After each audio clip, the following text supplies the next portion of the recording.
Мен Караконов Назар. Келешекте номер 25 жалпы орта білім беретін мектеп маңайында ұйымдастырылса екен деген қиялымдағы экопарк моделімен таныстырмақпын.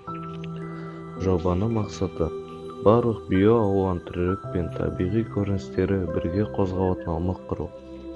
Экопарк бірегей дизайн жасау аймақтар. Ол адамдардың жайлы демалысы үшін жасалады. Бұл серуендеу соқпақтары ашық аспан астындағы кафе, демалыс орындары, күн қағырлы шатыр, аллея, жылыжай, аспалы көпірі бар жасанды көл, көл іргесіндегі экологиялық жүйе. Қызыл, сары, ақ, көк гүлдер бағына оранған мектеп бағы жанды жадыратып, көзді қуантады.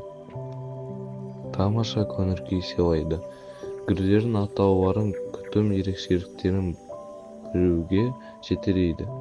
Көк шөпті баспас үшін төселген тас соқпақтар өзіңді қалаған гүлзар жиегіне адастырмай апарады.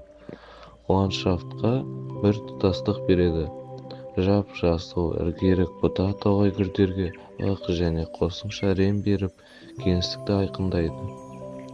Саябақтың ерекшелігі адам мен өсімдіктерден бөлек құстардың жергілікті табиғат зонасына еркін үйлесу мүмкіндігі. Маусымдық қоныс аудару кезеңінде құстардың уақытша тұрағы болып табылады. Экопарк қоршаған ортаны қорғаудың көркем де таптырмас үлгісі.